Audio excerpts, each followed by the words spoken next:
An ka se ko a n'an ka dɔn ko o tigilama Isuf Traoré ni bɛɛ lajɛlen b'a wele ko Isuf Garibu. Ale n'a ka fans club maaw olu ye conférence de presse kɛ ka bɛn ni kalo in tile 15 san 2025 u yɛrɛ dakayɔrɔ la Marseille Dablin. Ni sigi ne tun bɛ tali kɛ ka se ka ɲɛfɔli kɛ Garibudenw ka lahalaya ani ka dɛmɛ ɲini walasa k'u bɔ palon na. A kɛnɛ kan parrain ka fara u ka partenaire bɛ Amérique u ka représentant o tun bɛ nin kɛnɛ kan. C'est vrai, Cheikh abe Amérique, Cheikh Kulubali abe Amérique a ye n bila ka na ko n ka na kɛnɛ kan. I ko Garibu o baara de don, n'i ko déplacé o fana baara de don. Ninnu bɛɛ bɛ ɲɔgɔn ta. Garibudenya a ma nɔgɔ, bɛɛ b'a dɔn, mais an bɛ jama mun wulila ka jɔ a la an b'u bɛɛ fo.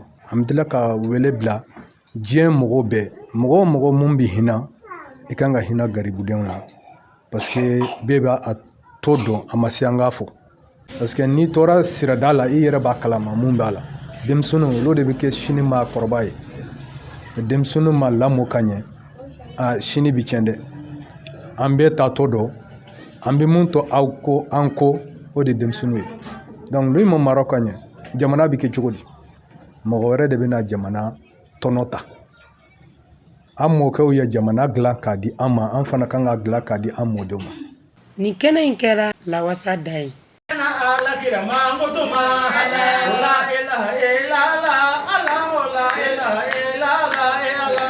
Président yɛrɛ jɛɲɔgɔn ye a kɔrɔkɛ n y'a teri ye. Ne yɛrɛ ka baarada ye ne ye droit des affaires de kɛ. Ne fɛ ka question dɔ de poser Isuf Garibu la parce que a y'a fɔ a ka kuma caman kɔnɔ yan. Ne fɛ ka dɔn ni fan club mun nana n'a laɲini jumɛn nana n'a ye sa création laɲini jumɛn nana n'a ye a n'a ka objectif ye fɛn jumɛn ye. Militer pour que n ka se ka sponsor sɔrɔ Mali kɔnɔ, n ka se k'o sɔrɔ farafinna, n ka se k'o sɔrɔ farajɛla, ka baara kɛ ka Garibudenw bɔ nɔgɔ la, ka baara kɛ ka Garibudenw k'u sankɔrɔta an ka Garibuya ka don ba la. N'i ye Garibuden ye i k'a dɔn i dɔ don, i tɛ ɲugu a la, n'i bɛ se ka n'a nɔgɔlen don dɔrɔn i bɛ wari d'a ma, taa safinɛ san, finiw filɛ nin ye, taa ko i ka nin don. Ni bɛɛ y'o hakilinaw ta sisan dɔrɔn ne bɛ lafiya. N'i ye Garibudenw ye k'o wele dɔrɔn a ye na yan, bon ne ye mécanicien de ye, ne ye reporter de ye, n'i bɔra kalanyɔrɔ la taa f'i karamɔgɔ ye i bɛna to ka baara kɛ, i bɛ mécanique kalan yan ka fara a kan, i bɛ menuisier kalan ka fara i ka Garibu kalan kan, i b'a fila bɛ taa ni ɲɔgɔn ye. Ni kalan tɛ yen waati min na i bɛ se ka na, ne ka hakilina dɔ fana ye nin ye k'a lancer ka di diɲɛ mɔgɔ bɛɛ lajɛlen ma. A kuma ka ca. Vraiment nisɔndiyalen don, kuma foyi tɛ n bolo. Vraiment an kɔni an ka Garibu denmisɛnninw dɛmɛ, an k'u dɛmɛ. N yɛrɛ kɛnɛ in kan yan, n bɛ kan sama jamana ɲɛmɔgɔw ma, kɛrɛnkɛrɛnnenya la Asimi jeune a ko jeunes ni n'ale échouera jeunes échouera. Donc vraiment Garibu denmisɛnninw ye denmisɛnninw de ye, jeunes de don. An kana ɲinɛ u kɔ, jamana ɲɛmɔgɔw kana ɲinɛ u kɔ.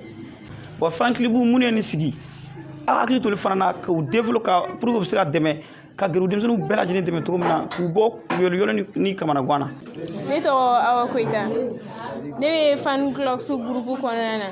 N ka foli bɛ jama silamɛ bɛɛ lajɛlen, fɛn fɛn y'i sen bɔ a ka yɔrɔ la ka se nin kɛnɛ sanumaba in kan, nin kɛnɛ hɔrɔnyaba in kan. N ka foli b'aw bɛɛ lajɛlen. Mali kɔnɔ fo jamana kɔ kan. An bɛ nin kɛnɛ mun kan nin tɛ kɛnɛ lankolon ye.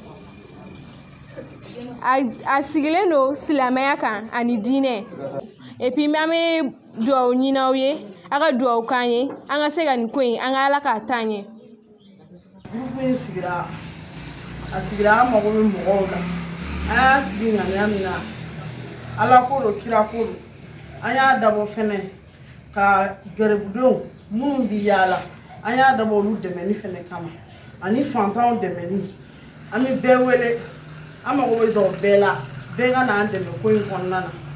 Gurupuladenw mɔgɔ o mɔgɔ bɛ yen k'i ɲɛ bɛ baara in taabolo la.